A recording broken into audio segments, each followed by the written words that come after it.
அப்பொழுதும் அவர் நம்மோடு கூட இருந்து நம்மை நடத்துகிற தேவனாக இருக்கிறார். சங்கீதக்காரனாகிய தாவீது இங்கே சொல்லுகிறார், கர்த்தர் நம்மை நினைத்திருக்கிறார். வானத்தையும் பூமியையும் படைத்த கர்த்தர் ஒண்ணு நினைச்சிட்டாருன்னா வேற யார் நினைக்கணும்? இவங்க நினைக்கல, அவங்க நினைக்கல, இவங்க எனக்கு போன் பண்ணல, அவங்க எனக்கு போன் பண்ணல. கர்த்தரே ஒண்ணு நினைச்சிட்டாருன்னா வேற யாருமா நினைக்கணும்? கர்த்தர் என்னை நினைத்திருக்கிறார். சொல்லுங்க, எல்லாரும் சொல்லுங்க.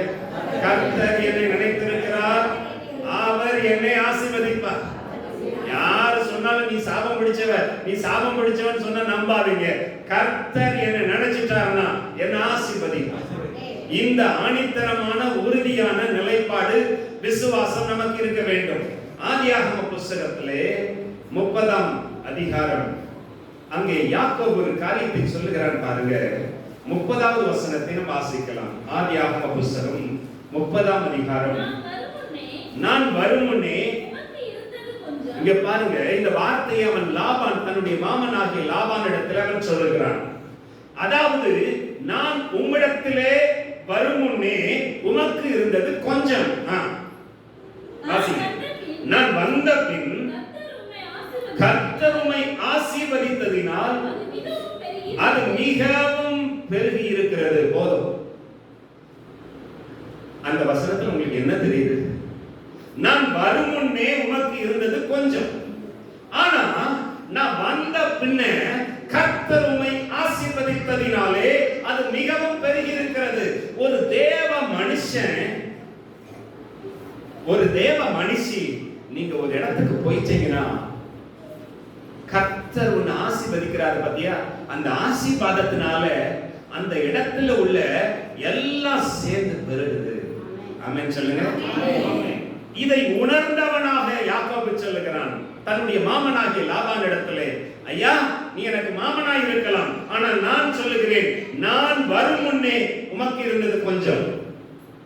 நான் வரும் முன்னே உமக்கு இருந்தது கொஞ்சம், ஆனால் நான் வந்த பிறகு கர்த்தருடைய ஆசீர்வாதம் வந்தது இந்த வீட்டுல. எத்தனை பேர் நம்புறீங்க கர்த்தர் என்ன ஆசீர்வதிச்சு இருக்கிறார்? என்னோடு கூட கர்த்தர் இருக்கிறார், என்னோடு கூட கர்த்தர் இருக்கிறார், அவர் என்னை ஆசீர்வதிக்கிறார். ஆகவே நல்லா தெரிஞ்சுக்கோங்க, ஆசீர்வாதம் என்று சொல்லும் பொழுது அதுல ஒரு பெருக்கம் இருக்கிறது. என்ன இருக்குது? கர்த்தர் என்னை ஆசீர்வதிக்கும் போது ஒரு திரட்சி இருக்கிறது, ஒரு பெருக்கம் இருக்கிறது, ஒரு விருத்தி இருக்கிறது. கர்த்தர் மலட்டு தன்மையை அகற்றி போடுகிறார். பாருங்க, வேதம் சொல்லுகிறது கர்த்தர் யோசேப்போடு கூட இருந்தார் என்று வேதம் சொல்லுகிறது.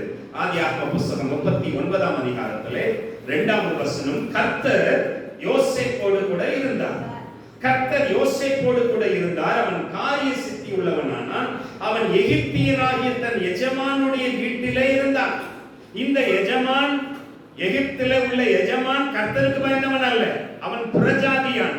ஆனால் வசனம் இப்படி சொல்லுகிறது, 3வது வசனம், கர்த்தர் அவனோடு இருக்கிறார் என்றும் அவன் செய்கிற யாவையும் கர்த்தர் வாய்க்க பண்ணுகிறார் என்றும் அவன் எஜமான் கண்டான். கர்த்தர் இவனோடு இருக்கிறார், இவன் செய்கிற யாவையும் கர்த்தர் வாய்க்க பண்ணுகிறார். ஆகவே அவன் என்ன செய்தான் தெரியுமா? 5வது வசனத்தின் 2வது பாகம், கர்த்தர் யோசேப்பின் நிமித்தம் அந்த எகிப்தியன் வீட்டை ஆசீர்வதித்தார். ஐயா, அந்த எகிப்தியன் கர்த்தருக்கு பயந்தவன் அல்ல, அவன் ஒரு புறஜாதியான். ஆனால் அவனுடைய வீட்டில் இப்போது இருப்பது யார்? யோசேப்பு.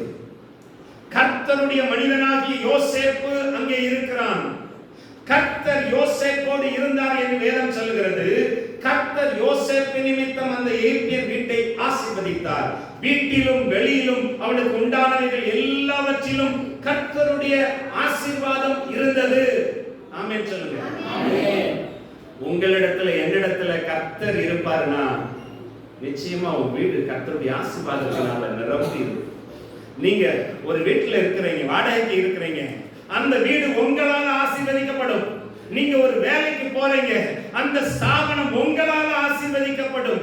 நீங்க ஒரு இடத்துக்கு போறீங்க, அங்க உங்களால அந்த வீடோ ஸ்தாபனமோ ஆசீர்வதிக்கப்படுவதை அவர்கள் பார்ப்பார்கள். காரணம் என்ன தெரியுமா? கர்த்தர் உன்னோடு கூட இருக்கிறார். ஆமென். கர்த்தர் உன்னோடு கூட இருக்கிறார். நீ ஒரு வேலைக்கு செல்லுகிறாய், வேலை ஸ்தாபனத்தில் செல்லுகிறாய். நீ அங்கே சென்ற பிறகு அந்த ஸ்தாபனம் தொழிற்க ஆரம்பிக்கும். கர்த்தர் அந்த யோசேப்பு நிமித்தம் அந்த எகிப்தினுடைய வீட்டை ஆசீர்வதித்தார் என்று வேதம் சொல்லுகிறது. அவனுக்கு உண்டான எல்லாவற்றிலேயும் கர்த்தருடைய ஆசீர்வாதம் இருந்தது. நீங்க சொல்ல வேணாம் பெரிய நான் கிறிஸ்தவன், நான் பெரிய ஆவிக்குரியவன். நீங்க கிறிஸ்தவங்க, உங்களோடு கூட கர்த்தர் இருக்கிறார்ன்றது உங்க கூட இருக்கிறவனுக்கு தெரியும். உங்க கூட இருக்கிறவனுக்கு தெரியும் கர்த்தர் இவனோட இருக்கிறார். என் கூட வருகிறவர்கள் சொல்லுவார்கள், பிரதர் எங்க போனாலும் உங்களுக்கு அந்த கடவுளுடைய அந்த கிருபை, காட்ஸ் ஃபேவர் இருக்கு. ஏன் தெரியுமா? எப்பொழுதும் அந்த கர்த்தருடைய பிரசன்னம் என்னோட கூட இருக்கு. கர்த்தர் யோசேப்போடு கூட மட்டும்தான் இருந்தாரா? இல்லை, அவர் நம்மோடு கூட இருக்கிறார். நம்ம ஒவ்வொருவரோடு கூட இருக்கிறார். கர்த்தர் உன்னை நினைத்து விட்டால் போதும், உன் வாழ்க்கை மாற ஆரம்பிக்கும். கர்த்தர் ஒருவருடைய வாழ்க்கையை நினைத்து விட்டால் அவருடைய வாழ்க்கை மாறும் என்பதிலே எந்த சந்தேகமும் இல்லை. ஆதியாகம புத்தகம் 28ஆம் அதிகாரத்திலே கர்த்தர் அங்கே ஒரு காரியத்தை சொல்லுகிறார் பாருங்க. ஈசாக்கு யாக்கோபை அழைத்து இப்படி சொல்லுகிறான். 3வது வசனம் அவனை ஆசீர்வதித்து சொல்லுகிறான். சர்வ வல்லமையுள்ள தேவன், ஆதியாகமம் 28:3-4, சர்வ வல்லமையுள்ள தேவன் உன்னை ஆசீர்வதித்து நீ பல ஜன கூட்டமாகும்படி உன்னை பலுகவும் பெருகவும் பண்ணி தேவன் ஆபிரகாமுக்கு கொடுத்ததும் நீ பரதேசியாய் தங்குகிறதுமான தேசத்தை நீ சுதந்தரித்துக் கொள்ளும்படி ஆபிரகாமுக்கு அருளிய ஆசீர்வாதத்தை உனக்கும் உன் சந்ததிக்கும் அருள்வாராக. சர்வ வல்லமையுள்ள தேவன் உன்னை ஆசீர்வதிப்பார். ஆசீர்வதிக்கும் போது நடக்கிற காரியம் என்ன தெரியுமா? நீ பல ஜனக்கூட்டமாய் பலுகவும் பெருகவும் கர்த்தர் செய்வார். ஆசீர்வாதத்துல ஒரு பேக்கேஜ் இருக்குங்க, அதுல பெருக்கம். சொல்லுங்க, ஆசீர்வாதத்துல உள்ள ஒரு அம்சம் பெருக்கம். அதனால கர்த்தர் என்ன ஆசீர்வதிக்கும் போது தானாக இந்த பெருக்கம் நடக்க ஆரம்பிக்கிறது. ஆகவே நீங்கள் நம்புங்கள், விசுவாசிங்கள். கர்த்தர் என்னுடைய வாழ்க்கையில என்னை நினைத்து விட்டார் என்றால் அவர் நிச்சயமாகவே என்னை ஆசீர்வதிப்பார். நான் சொல்றேன், எல்லா நேரங்களிலேயும் சில நேரங்களிலே நமக்கு பாடுகள் எல்லாம் வருகிறது. தேவ மனிதர்களுடைய வாழ்க்கையிலே, ஆசீர்வதிக்கப்பட்டவர்களுடைய வாழ்க்கையில கூட சில காலம் வறுமை, பெருமை எல்லாம் இருக்கிறது. நான் உங்களுக்கு அடையாளம் காட்டுகிறேன். ஆதியாகம புத்தகம் 30ஆம் அதிகாரம் 27வது வசனத்திலே அங்கே அவன் சொல்லுகிறான் பாருங்க, வாசிங்க.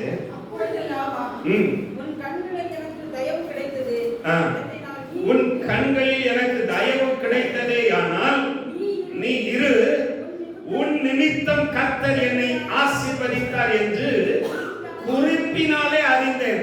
பாத்தீங்களா? யார் சொல்றா? லாபான் சொல்றான்.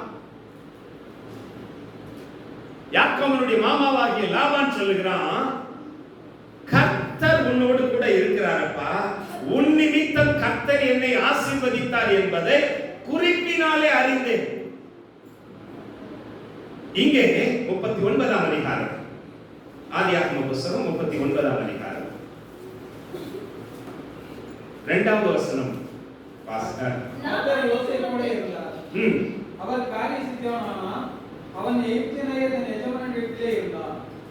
30 லாபானின் முகத்தை யாக்கோபு பார்த்தபோது அது நேற்று முந்தைய நாள் இருந்தது போல் இராமல் வேறுபட்டிருக்க கண்டான்.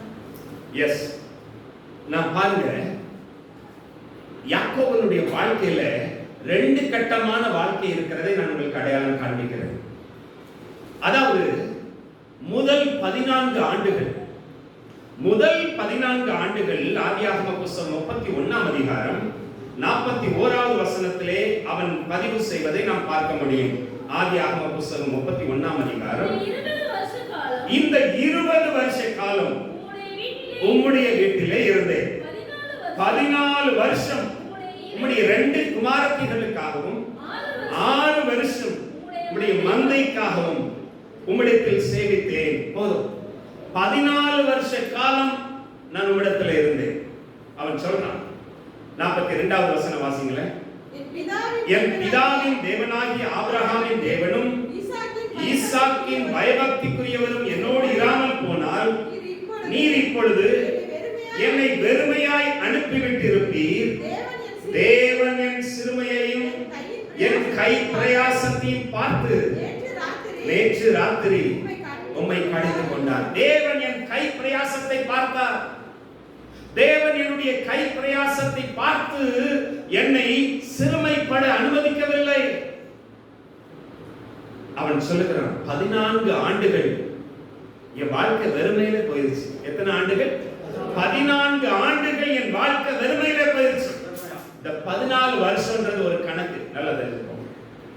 உன்னுடைய அடிமைத்தனம் நீங்கும்படி கர்த்தர் சில காலம் என்ன செய்கிறார் தெரியுமா?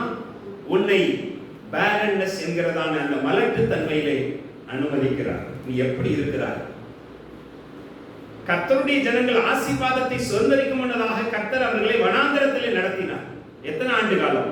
40 ஆண்டு காலம் கர்த்தர் தான் அவர்களை வனாந்தரத்திலே நடத்தினார். காரணம், நீ எப்படி என்னை சேவிப்பாய் என்பதை நீ அறிந்து கொள்ள வேண்டும் என்று கர்த்தர் விரும்பினார். நம்முடைய வாழ்க்கையிலும் ஆசீர்வதிக்கப்பட்ட நம்முடைய வாழ்க்கையிலேயும் சில காலங்கள் வறுமை, சில காலங்கள் மலட்டுத்தன்மை, இவைகள் எல்லாம் இருக்கிறது, உண்மைதான். கர்த்தர் அதை அனுமதிக்கிறார் நம்முடைய வாழ்க்கையில. ஆனால் அவைகளை அப்படியே தொன்று தொட்டு வரும்படி கர்த்தர் நம்மை அனுமதித்துக் கொண்டே இருப்பதில்லை. அவைகளுக்கு ஒரு முற்றுப்புள்ளியை வைக்கிறார். அவன் சொல்லுகிறான் பாருங்க, ஆதியாகம புத்தகம் 30ஆம் அதிகாரம் 43வது வசனத்தில் அவன் சொல்லுகிறான், இவ்விதமாய் அந்த புருஷன் மிகவும் விருத்தி அடைந்து திரளான ஆடுகளும் வேலைக்காரிகளும் வேலைக்காரரும் ஒட்டகங்களும் கழுதைகளும் உடையவனானான். பாருங்களேன், அவன் சொல்லுகிறான், இப்பொழுது அவன் எப்படி ஆயிப்போனான்?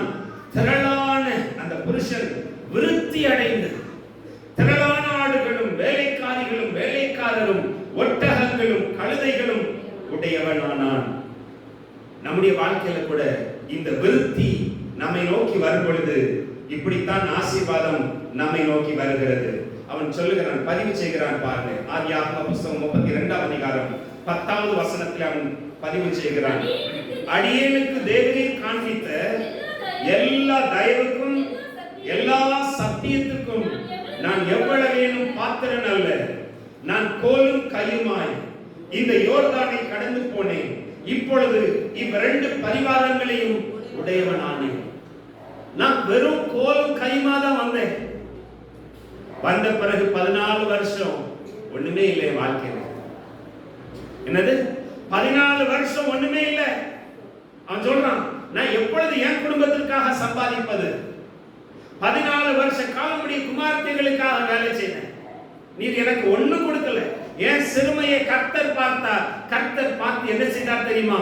அடுத்த 6 ஆண்டுகளிலே கர்த்தர் அவனை ஆசீர்வதித்தார். 14 ஆண்டுகள் அவனுக்கு வர வேண்டிய சம்பளம், 14 ஆண்டுகளிலே அவனுக்கு கிடைக்க வேண்டிய சன்மானம் எல்லாம் அடுத்த 6 ஆண்டுகளிலே அவனுக்கு சேர்த்து மாத்து ரெட்ட தனியா கர்த்தர் கொடுக்கிறார். ஆமென் சொல்லுங்க. இதுதான் நம்முடைய தேவன். நம்முடைய சிறுமையை பார்க்கிற தேவன், நம்முடைய வெறுமையை பார்க்கிற தேவன், நம்முடைய மலட்டுத்தன்மையை பார்க்கிற தேவன். வேதம் சொல்லுகிறது, கர்த்தர் ராகேலை நினைத்தருளினார், கர்த்தர் சாராளை நினைத்தருளினார். கர்த்தர் உன்னை நினைத்தருளும் பொழுது உன்னுடைய வாழ்க்கை மாற ஆரம்பிக்கிறது. ஆமென். மலட்டுத்தன்மையோடு நீங்கள் இருப்பதில்லை. உங்களிலே ஒரு விருத்தி உண்டாகிறது, உங்களிலே ஒரு பெருக்கம் உண்டாகிறது. ஆபிரகாமை குறித்து வேதம் சொல்லுகிறது. எசேயா தீர்க்கதரிசன புத்தகம் 51ஆம் அதிகாரம் 2வது வசனத்திலே, உங்கள் தகப்பனாகிய ஆபிரகாமையும் உங்களை பெற்ற சாராளையும் நோக்கி பாருங்கள், அவர்களை நோக்கி பாருங்கள். அவன் ஒருவனாய் இருக்கையில் நான் அவனை அழைத்து அவனை ஆசீர்வதித்து அவனை பெருக பண்ணினேன். நான் சொல்றத சொல்லுங்க. கர்த்தர் அழைக்கிறார், கர்த்தர் ஆசீர்வதிக்கிறார், கர்த்தர் பெருக பண்ணுகிறார். கர்த்தர் உன்னை அழைச்சிட்டாருன்னா, கர்த்தர் உன்னை ஆசீர்வதிச்சிட்டாருன்னா பெருக்கம் தானா வந்தது. ஆசீர்வாதத்துல இது ஒரு அம்சம். இதோ கர்த்தருக்கு பயப்படுகிற மனுஷன் விதமாய் ஆசீர்வதிக்கப்படுவான். கர்த்தர் சியோனிலிருந்து அவனை ஆசீர்வதிப்பார். நிச்சயமாக நம்முடைய வாழ்க்கை ஏன் வெறுமையோடு கூட நம்முடைய வாழ்க்கையை கண்ணீரோடு கூட இருக்கிறது. நாம் இன்னும் ஆசீர்வாதத்திற்குள்ளே வரவில்லை. ஆசீர்வதிக்கப்பட்டவர்களா இருந்தாலும் கூட சில காலம் கர்த்தர் அந்த மலட்டுத்தன்மையில இருக்கும்படி கர்த்தர் நடத்துகிறார். ஆனாலும் கூட நீயும் நானும் ஆசீர்வதிக்கப்பட்டவர்கள். 21வது அதிகாரம் ஆதியாகம புத்தகத்திலே கர்த்தர் தாம் சொல்லி இருந்தபடி சாராள் பேரில் கடாட்சமானார். கர்த்தர் தாம் உரைத்தபடி சாராளுக்கு செய்தருளினார். எப்பொழுது கர்த்தர் நம்மை நினைத்து பார்க்கிறாரோ நம்முடைய காரியங்கள் ஜெயமாய் மாறுகிறது. நம்முடைய வாழ்க்கையில பாருங்க, ஆபிரகாமுடைய வாழ்க்கையில நான் சொல்றேன், Abraham's increase was not accidental. It's a process. ஏதோ தற்செயலாக கர்த்தர் அவனை ஆசீர்வதித்து வதித்து விடவில்லை. அவனுடைய உண்மையை பார்க்கிறார், அவனுடைய கீழ்ப்படிதலை பார்க்கிறார். நம்முடைய வாழ்க்கையில கர்த்தர் நம்மளை அப்சர்வ் பண்றார், உங்களை பார்க்கிறார். என்ன செய்றார்? உங்களை பார்க்கிறார். என் மகன் என் மக என்னுடைய வார்த்தைக்கு கீழ்ப்படுகிறானா? கீழ்ப்படியும் போதுதான் ஆசீர்வாதம். கீழ்ப்படியாவிட்டால் அந்த ஆசீர்வாதங்கள் நம்முடைய வாழ்க்கையில வருவதில்லை. கர்த்தர் பதிவு பண்றார் பாருங்க. ஆதியாகம புத்தகம் 22ஆம் அதிகாரம் ஆபிரகாமை குறித்து கர்த்தரே சொல்லுகிறார். 17வது வசனம் 18வது வசனம், நான் உன்னை ஆசீர்வதிக்கவே ஆசீர்வதித்து உன் சந்ததியை வானத்து நட்சத்திரங்களைப் போலவும் கடற்கரை மணலைப் போலவும் பெருகவே பெருக பண்ணுவேன் என்றும் உன் சந்ததியார் தங்கள் சத்துருக்களின் வாசல்களை சுதந்திரித்துக் கொள்வார்கள் என்றும் நீ என் சொல்லுக்கு கீழ்ப்படிந்தபடியினால் உன் சந்ததிக்குள் பூமியில் உள்ள சகல ஜாதிகளும் ஆசீர்வதிக்கப்படும் என்றும் என் பேரில் ஆணையிட்டேன். நீ என் சொல்லுக்கு கீழ்ப்படிந்தபடியினால். ஆசீர்வாதம் சும்மா வந்துடாருங்க. ஆசீர்வாதம் சும்மா வந்துடாரு. நீ என் சொல்லுக்கு கீழ்ப்படிந்தபடியினால். ஒருவேளை பாருங்க, கர்த்தர் ஆதாமை படைத்து ஏவாளை படைத்து அவர்களை ஆசீர்வதித்து அவர்களை வைக்கிறார். ஆனால் இந்த ஆசீர்வாதத்தின் ஆரம்பம் எங்க இருந்து ஆரம்பிக்கிறது தெரியுமா? ஆபிரகாம்ல இருந்து தான். கர்த்தர் ஆபிரகாமுக்கு தான் இதை சொல்லுகிறார். உண்மையாக கர்த்தர் யாருக்கு சொல்லி இருக்க வேண்டும்? ஆதாமுக்கு சொல்லி இருக்க வேண்டும். யாருக்கு சொல்லி இருக்க வேண்டும்? ஆதாமுக்கு சொன்னார். ஆனால் அவர்கள் கர்த்தருடைய வார்த்தைக்கு செவி கொடுக்கவில்லை, கர்த்தருடைய வார்த்தைக்கு கீழ்ப்படியவில்லை. இதை புசிக்க வேண்டாம் என்று கர்த்தர் சொன்னதான அந்த கனியை அவர்கள் புசித்தார்கள், கர்த்தருடைய வார்த்தையை மீறினார்கள். உண்மையாய் ஆதாம் ஏவாளிலிருந்து ஆரம்பிக்கப்பட வேண்டியதான ஆசீர்வாதம் எங்கிருந்து ஆரம்பிக்கப்படுகிறது? ஆபிரகாமிலிருந்து ஆரம்பிக்கப்படுகிறது. ஆதியாகமம் 17வது அதிகாரத்திலே கர்த்தர் அவனுக்கு 12வது அதிகாரத்திலே கர்த்தர் அவனுக்கு சொல்லுகிறார். கர்த்தர் ஆபிரகாமை நோக்கி, நீ உன் தேசத்தையும் உன் இனத்தையும் உன் தகப்பனுடைய வீட்டையும் புறப்பட்டு நான் உனக்கு காண்பிக்கும் தேசத்துக்கு போ. அப்பொழுது 7 விதமான ஆசீர்வாதத்தை கர்த்தர் அவனுக்கு சொல்லுகிறார். நான் உன்னை பெரிய ஜாதியாக்குவேன், உன்னை ஆசீர்வதிப்பேன், உன் பெயரை பெருமைப்படுத்துவேன், நீ ஆசீர்வாதமாக இருப்பாய். உன்னை ஆசீர்வதிக்கிறவர்களை ஆசீர்வதிப்பேன், உன்னை சபிக்கிறவனை சபிப்பேன், பூமியில் உள்ள வம்சங்கள் எல்லாம் உனக்குள் ஆசீர்வதிக்கப்படும். ஏன் கர்த்தர் ஆபிரகாமில் இருந்து ஆசீர்வாதத்தை துவங்குகிறார் என்றால் ஆபிரகாம் கர்த்தருடைய வார்த்தைக்கு செவி கொடுத்தார். உண்மையிலே இந்த ஆசீர்வாதம் எங்கிருந்து துவங்க வேண்டும்? ஆதாமிலிருந்து துவங்க வேண்டும். ஏனென்றால் கர்த்தர் மனிதனை படைத்த பிறகு அங்கே ஆண்டவர் ஆசீர்வதிக்கிறார். பாருங்க, ஆதியாகம புத்தகத்திலே கர்த்தர் அவர்களை பார்த்து சொல்லுகிறார். 28வது வசனம் 1வது அதிகாரம். பின்பு தேவன் அவர்களை நோக்கி, நீங்கள் பலுகி பெருகி பூமியை நிரப்பி அதை கீழ்ப்படுத்தி சமுத்திரத்தின் மச்சங்களையும் ஆகாயத்து பறவைகளையும் பூமியின் மேல் நடமாடுகிற சகல ஜீவ ஜந்துக்களையும் ஆண்டு கொள்ளுங்கள் என்று சொல்லி தேவன் அவர்களை ஆசீர்வதித்தார். ஆனாலும் அந்த ஆசீர்வாதத்தை அவர்கள் முழுமையாய் அனுபவிக்கவில்லை. காரணம் என்ன? தேவனுடைய வார்த்தைக்கு சொல்லுங்க, தேவனுடைய வார்த்தைக்கு கீழ்ப்படி. இன்றைக்கு சபையில, இன்றைக்கு கர்த்தருடைய நம்முடைய வீடுகள்ல இப்படித்தான் பலர் இருக்கிறாங்க. தேவன் நமக்கென்று ஒரு காரியத்தை வைத்திருக்கும் பொழுது அவர்கள் அதற்கு இணங்குவதில்லை. அவர்கள் அதற்கு கீழ்ப்படிவதில்லை. ஒருபோதும் கர்த்தர் அதை அங்கீகரிப்பதில்லை. கவனமாய் கேளுங்க, கர்த்தர் அதை அங்கீகரிக்கவே மாட்டார். தேவனுடைய சத்தத்துக்கு கீழ்ப்படுகிறவர்கள் மூலமாகவே ஆசீர்வாதம் துவங்குகிறது. ஆதாமிலிருந்து துவங்க வேண்டிய ஆசீர்வாதம் ஆபிரகாமிலிருந்து துவங்குவதற்கு காரணம் அவன் கீழ்ப்படியவில்லை, இவன் கீழ்ப்படினான். அவன் தேவனுடைய சத்தத்துக்கு சொல்லுக்கு கீழ்ப்படியவில்லை. ஆதாம், இங்கே ஆபிரகாம் தேவனுடைய சொல்லுக்கு கீழ்ப்படிந்தான். வேதம் பதிவு பண்ணுகிறது. என கண்பானவர்களே, நம்முடைய வாழ்க்கையிலே கீழ்ப்படுதல் முற்றில் முடிய நமக்கு இருக்குமானால் உன்னுடைய வாழ்க்கை டர்னிங் பாயிண்ட் மாற ஆரம்பிக்கும். This was the turning point in Abraham's life, the place of obedience and sacrifice. கீழ்ப்படிதல் என்பது ஒரு பலி. என்னது? கீழ்ப்படிதல் என்பது ஒரு பலி. ஆகவே தான் அதை சாமுவேல் சொல்லுகிறான். நீ இப்படி கர்த்தருடைய வார்த்தைக்கு கீழ்ப்படியாமல் இப்படி சர்வாங்க தகன பலிகளை செலுத்தி விட்டால் அவர் உமக்கு பிரியமாய் இருப்பாரோ? கர்த்தருடைய வார்த்தைக்கு கீழ்ப்படிய நாம் கற்றுக்கொள்ள வேண்டும். நம்முடைய வாழ்க்கையில் பூரணமான ஆசீர்வாதங்களை நாம் பெற்றுக்கொள்வதற்கு கர்த்தருடைய வார்த்தைக்கு செவி கொடுக்க வேண்டும். கர்த்தருடைய பிரசன்னத்துக்கு நாம் மதிப்பு கொடுக்க வேண்டும். அன்றைக்கு இஸ்ரவேல் ஜனங்கள் மத்தியிலே கர்த்தருடைய பெட்டி இருந்தது. அந்த கர்த்தருடைய பெட்டி என்ன? அது கர்த்தருடைய பிரசன்னம். கர்த்தருடைய பெட்டி என்பது கர்த்தருடைய பிரசன்னம். அது எதை நமக்கு சொல்லுகிறது? நான் உங்கள் நடுவிலே இருக்கிறேன். சர்வத்தை படைத்த தேவன், ஆதியும் அந்தமுமான தேவன், ஒருவரும் சேரக்கூடாத ஒளியிலே வாசம் பண்ணுகிற தேவன் நம்மோடு கூட இல்லை. ஆனால் அவருடைய பிரசன்னம் நம் மத்தியிலே இருக்கிறது. அதுதான் கர்த்தருடைய பெட்டி. அந்த உடன்படிக்கை பெட்டி அவர்கள் நடுவே இருந்தது. எதற்காக? நான் உங்கள் நடுவிலே இருக்கிறேன், உங்களோடு கூட இருக்கிறேன். இன்றைக்கு சபைகளிலே இருக்கிற வெறுமைக்கு காரணம் கர்த்தருடைய பிரசன்னம் இல்லை. இன்றைக்கு நம்முடைய வாழ்க்கையில ஒரு வெறுமைக்கும் மலட்டு தன்மைக்கும் காரணம் நம்முடைய வீடுகளிலே, நம்முடைய வாழ்க்கையிலே கர்த்தருடைய பிரசன்னம் இல்லை. அந்த கர்த்தருடைய பிரசன்னத்துக்கு கொடுக்க வேண்டிய மதிப்பையும் முதன்மையையும் நாம் கொடுப்பதும் இல்லை.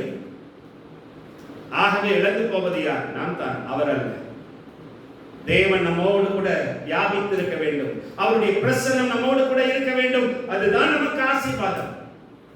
அதுதான் நமக்கு ஆசீர்வாதம். நம்ம எல்லாருக்கும் தெரிந்த ஒரு சரணத்தை நாம் சேர்ந்து பாடுவோம். கர்த்தருடைய வார்த்தைக்கு அதன் பின்னால் நாம் கணக்கு எல்லாருக்கும் தெரிந்த பாடல் தான்.